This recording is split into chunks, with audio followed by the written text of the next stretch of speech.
Munculnya Yajuj Majuj ini merupakan satu dari 10 tanda besar kejadian hari kiamat. Dan Allah bercerita tentang Yajuj Majuj itu justru mengangkat dengan kejahatan mereka. Saking jahatnya mereka, dan mereka adalah menjadi musuh peradaban manusia. Sekelas Nabi Isa saja tidak mampu menghadapi Yajuj Majuj. Nah, artinya fitnah mereka dahsyat. Memang mereka bangsa kanibal. Kanibal. Makan daging manusia berarti? Betul. Mereka ini ada satu nas termasuk dikatakan dalam satu kitab bahwa mereka ini bangsa kanibal. Mereka itu manusia seperti kita. Mereka keturunan dari Magog bin Yafis. Yafis anak Nabi Nuh alaihissalam. Nabi Nuh punya 5 anak laki-laki. Abir meninggal sebelum banjir tahun 3150 sebelum Masehi. Kan'an meninggal ketika banjir. Yang selamat 3. Yafis, Syam, Ham. Selesai banjir tahun 3150 sebelum Masehi. Terdapat di Bukit Judi Utara. Yafis mengembara ke atas melahirkan bangsa Eropa. Syam ke bawah ke tengah melahirkan bangsa Arab. Ham ke bawah melahirkan bangsa Mesir dan Afrika. Yafis punya anak Magog. Magog ini sisilah ke bawahnya melahirkan Yajuj dan Majuj. Mereka berarti kan mereka manusia seperti kita. Ya. Namun mereka di akhir zaman ini kata Rasulullah akan memiliki populasi yang sangat banyak di dunia, sangat banyak, dan mereka menyebar ke seluruh dunia di muka bumi. Dan kemunculannya nanti itu menjadi petaka bangsa Arab. Rasulullah SAW pernah terbangun ketika beliau berada di Madinah. Kesaksian dari Zainab binti Jahshin, istri beliau, Ummul Mukminin. Rasulullah terbangun dengan wajah merah, mata merah. Rasul mengatakan, La ilaha illallah, wailun lil arabi min syarrin qad iqtaraba. Ya. Tidak ada Tuhan selain Allah, celakalah bagi bangsa Arab karena keburukan yang telah akan menimpa mereka. Akan menimpa mereka. Rasul menyebutkan bangsa Arab sebentar lagi akan mengalami petaka, munculnya keburukan menimpa mereka. Futihal yaum min Yajuj wa Majuj mislah hadhi. Hari ini telah terbuka lubang Yajuj Majuj sebesar ini. Itu waktu zamannya Nabi. Zaman Rasulullah SAW. Jadi saat itu Rasul terbangun, diberitahu oleh Allah, dapat wahyu bahwa Yajuj Majuj sebentar lagi akan menimpakan petaka bagi bangsa Arab. Kira-kira bangsa Arab yang dimaksudkan oleh Rasulullah siapa? Palestina bangsa Arab. Kondisinya sudah dibantai sekarang.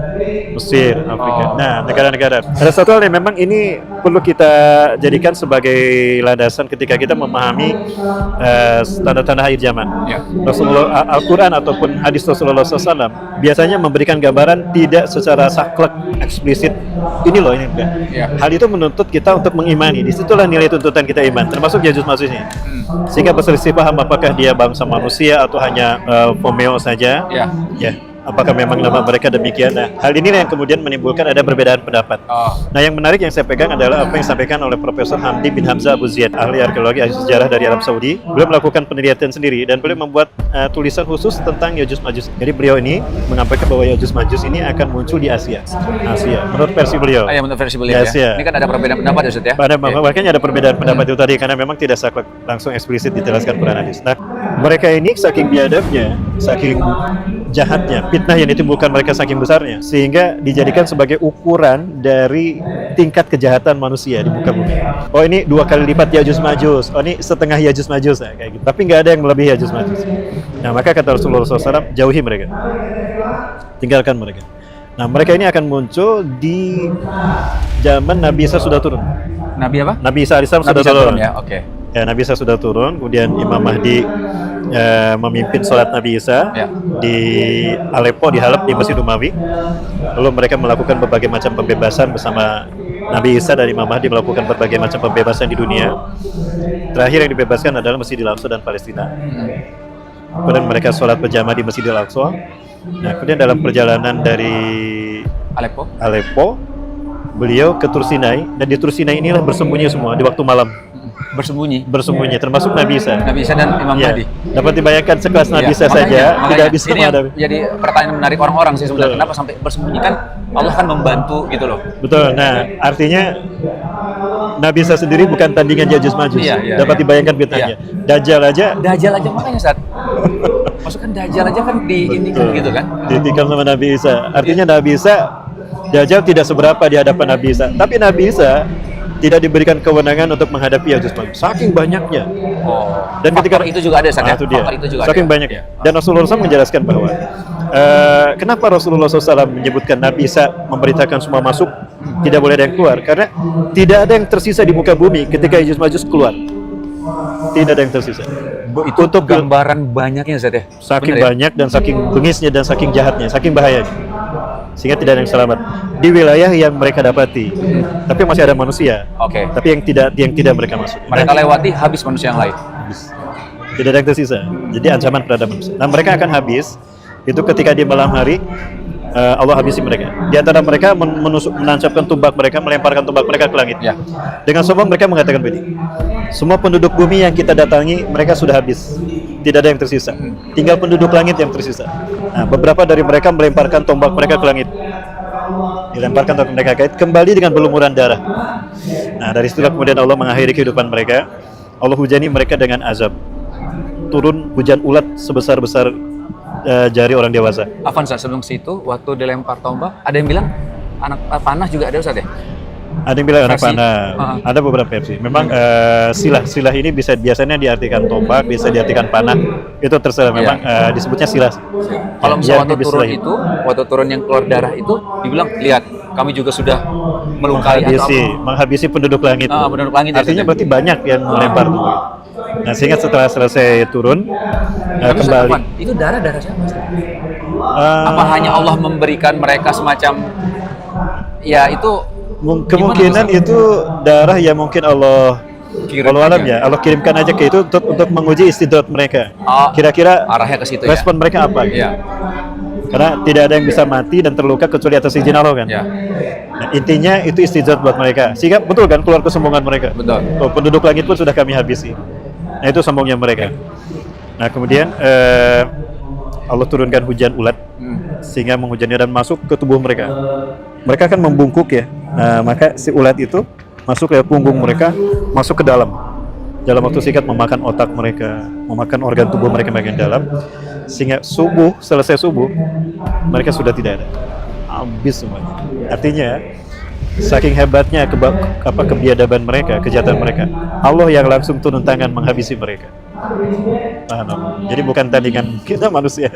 Emang sebengis itu dan Sebengisnya mereka. sejahat itu dan sebanyak itu ya Ustaz ya? Banyak gitu. Boleh tahu nggak Ustaz ciri-cirinya kayak gimana sih? Katanya dia datang dari utara itu atau salah aja? Jadi ada yang memahami bahwa ini konotatif ya. Sehingga mereka mengatakan seperti Syekh Imran Hussein. Iya. Beliau kalau tidak salah menggambarkan Yajuj Majuj itu seperti Amerika dan Yahudi hari ini. Oh, oke. Ya, Yajuj Anglo-American dan juga bangsa Khazarian. Oke. Khazar itu asal muasal Yahudi Zionis, karena tidak semua Yahudi Zionis kan. Yahudi Zionis adalah Yahudi Ashkenazim yang dulu mereka tinggal di wilayah Khazar, Kaspi. Nah, kemudian mereka ini yang melakukan pembantaian. Kebiadaban mereka yang dibantu Amerika dipandang oleh beliau sebagai Yajuj Majuj. Sementara saya memegang itu adalah nama dari bangsa. Nah, kalau saya Habib bin Hamzah itu mengatakan Yajuj, ya artinya Asia, jauh bangsa. Ma'juj, pasukan berkuda, jauh bangsa. Jadi kemungkinan besar Yajuj Majuj adalah bangsa yang besar dari Asia, pasukan berkuda yang datang dari Asia. Mongol. Nah, ada juga yang pada akhirnya kemudian mengatakan bangsa Mongol. Kalau saya melihatnya kemungkinan mereka dari bangsa Kaukasus ya, Balkan antara Rusia dan Cina. Antara Rusia dan Cina. Nah, kalau terkait yang dibilang mereka itu di belakang tembok raksasa Cina, itu ada info ya segelintiran Ustaz. Itu bener nggak sih Ustaz? Itu menurut saya logis juga karena pertama mereka kan dikurung oleh Yajuj Majuj Zulkarnain. Iya. Nah, Zulkarnain itulah orang yang disinyalir kuat membangun tembok Cina. Ya, Zulkarnain ini zaman Nabi Musa alaihissalam. Beliau beriman pada Allah lewat dakwah Nabi Musa. Iya. Beliau keluarganya Firaun. Zulkarnain. Keluarga Firaun. Kalau tidak salah keponakan Firaun. Ponakan Ustaz. Ponakan Firaun, Ramses. Iya, dan beliau beriman bareng dengan Siti Aisyah. Siti Aisyah, istri Firaun. Iya. Diam-diam dia menyembunyikan imannya dan Allah sebut laki-laki dalam surat Al-Mu'min. Wa qala ar-rajulul ladzi yaktumu imanahu min ali Firaun. Dan berkatalah seorang laki-laki dari keluarga Firaun yang menyembunyikan imannya. Ya, para ahli tafsir kuat mereka mengatakan itu Zulkarnain. Nama aslinya Amnihotep atau Imhotep dalam film The Mummy itu. Imhotep. Itu digambarkan sebagai orang yang jahat. Sebetulnya dia kemungkinan saya yakin dia nabi. Kemungkinan besar belum nabi karena diberikan beberapa hak oleh Allah untuk menyiksa dan menolong. Itu biasanya melakukan dan Allah mengatakan inna makannahu fil ardi. Kami kuatkan dia di muka bumi. Nah, biasanya kalimat-kalimat itu ditujukan Allah untuk nabi dan rasul. Jadi kemungkinan besar Zulkarnain ini nabi. Nah, beliau disebut Zulkarnain karena stylish Raja Mesir itu pelontos, tapi ada rambut yang disisakan di kepang, Oh, oke. seperti tanduk. Ya. Kornun, dia punya dua kepang, berarti Kornain. Ya. Zulkarnain yang punya dua Oh. tanduk, seolah-olah begitu. Nah, beliau ini pandai fisika, pakar ahli fisika, ahli arsitektur. Beliaulah yang menjadi arsitek yang membangun Mesir di zaman Ramses, zaman Firaun. Oh, beliau yang punya ilmunya itu untuk- Ilmunya yang membangun, makanya Firaun tidak membunuhnya Oh. karena masih butuh untuk Ya, ya. membangun Mesir. Nah, ketika Ramses tenggelam di Laut Merah, Ya. dialah yang memimpin Mesir, Gitu ya. menggantikan Ramses. Karena dia beriman kan, Hah? semua kemusyrikan dan situs-situs Firaun, tanda simbol-simbol kemusyrikan itu dihancurkan. Iya. Tapi beliau terancam karena tidak bisa melawan kekuatan para pendamping Firaun, fatih-fatih kerajaan Firaun yang masih kuat, yang masih hidup. Akhirnya berperang dan beliau hijrah, mengembaralah dari timur ke barat. Ya, di dalam surat Al-Kahfi itu membebaskan negara-negara di dunia agar mereka beriman pada Allah. Termasuk bertemu dengan Ya'juj Ma'juj ke Cina. Oke. Nah, dibuatlah benteng Cina itu.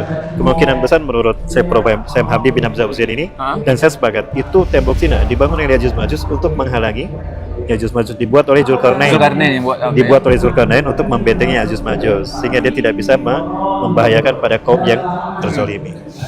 Nah, jadi ada kemungkinan memang besar tembok Cina itu sendiri adalah temboknya Ya'juj Ma'juj. Berdasarkan yang Ana pernah dengar, Ustaz ya, lupa Ana apa baca itu. Tembok yang untuk menghalangi Ya'juj Ma'juj ini adalah dari berlapis-lapis timah panas, habis itu diinikan lagi, terus ditimpa lagi gitu, Ustaz. Nah, itu ada kecocokan nggak sama tembok Cina, Ustaz? Betul. Ada ya, Ustaz? Ya, justru kayak gini. Yang melakukan teknik itu di zaman dulu itu Zulkarnain. Dengan ilmu yang Allah berikan pada beliau, beliau mampu membangun benteng yang dia bisa bertahan ribuan tahun dengan izin Allah. Iya, iya. Nah, ada kalimatnya kan, Atuni Zubarul Hadid. Datangkan Besi, ya? kepadaku cairan besi. Petikan serpihan besi akan aku bikin. Nah, jadi besi yang beliau gunakan, logam yang beliau gunakan itu menggantikan semen. Jadi tidak pakai cairan semen, tapi dia pakai cairan logam sehingga bisa bertahan. Nah, tembok Cina itu memiliki kemiripan dengan karya beliau. Apa karya beliau? Piramida. Oh, oke. Piramida Mesir itu yang memang beliau. Itu pakai cairan logam juga ya? Pakai cara yang sama. Tembok Cina? Tembok Cina juga sama. Allah. Unsurnya, kandungannya sama. Iya. Dan sekarang bisa bertahan dalam waktu lama. Iya, di atas izin Allah bertahan sampai Nah, sekarang ya. ada iya. kemungkinan besar memang itu yang membangun Zulkarnain. Ada kemungkinan ya, Ustaz ya? Kemungkinan Iya. besar. Para ulama kemungkinan besar mengarah ke sana untuk ahli sejarah, termasuk Profesor Hamdi bin Hamzah. Nah, kemudian dikaitkan dengan Ya'juj Ma'juj itu bisa beralasan. Cukup logis juga secara hitungan sejarah. Waduh. Ada mirip. Jadi orang yang membangun piramida adalah orang yang membuat tembok Cina, yang memimpin pembangunan tembok. Artinya pada saat dibangun tembok Cina, wilayah itu Islam semua. Dajjal sama Ya'juj Ma'juj, tapi kalau secara kita dengar ceritanya memang Ya'juj Ma'juj ini lebih berbahaya, Ustaz ya. Tapi kalau kita baca doa kan, doa yang setelah akhir-akhir itu minta terhindar dari fitnah Dajjal. Iya. Itu bisa diartikan gimana, Ustaz? Karena selama ini yang saya pahami berarti yang paling bahaya ini fitnah Dajjal, bukan fitnah si Ya'juj Ma'juj. Itu gimana secara Ya, kita? sebetulnya kenapa Rasulullah tidak mencontohkan kita doa untuk berlindung dari fitnah Ya'juj Ma'juj? Karena kita otomatis dihijab oleh Allah, dilindungi oleh Allah. Sementara fitnah Dajjal itu langsung bersentuhan dengan kita dan dia dalam waktu yang lama membahayakan peradaban manusia. Bukan hanya zaman kita akhir saja, tapi zaman dulu juga. Oh, oke. Nah, dia langsung berada di tengah-tengah kita.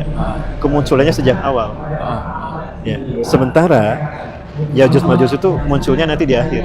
Dan cepat gitu, Ustaz ya. Dan cepat. Karena Allah keluarkannya nanti di akhir zaman. Di akhir Sementara yang paling banyak menebar fitnah itu Dajjal. Betapapun kekuatannya tidak sehebat Ya'juj Ma'juj, tapi efeknya lebih daripada Ya'juj Ma'juj. Iya, iya. Efeknya itu Karena rentan yang lama itu ya, Ustaz. Nah, ya? itu Dan rentan yang menyebar lama. kemana-mana gitu ya. Menyebar kemana-mana. Dan bahaya yang ditimbulkan oleh Ya'juj Ma'juj kan fisik. Kalau Dajjal fisik dan hati dan iman. Semoga Allah lindungi kita semua. Amin, amin, insyaallah. Subhanallah.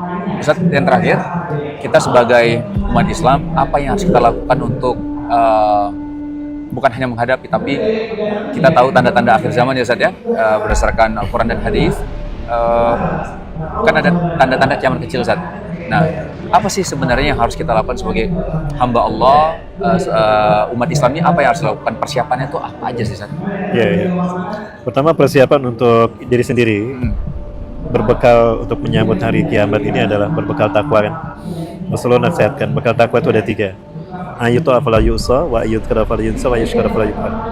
Upayakan Allah selalu kau taati, jangan sekali-kali kau maksiat. Artinya maksimalkan ketaatan pada Allah. Caranya laksanakan ibadah wajib yang Allah perintahkan, maka Allah akan suka pada amal perbuatan.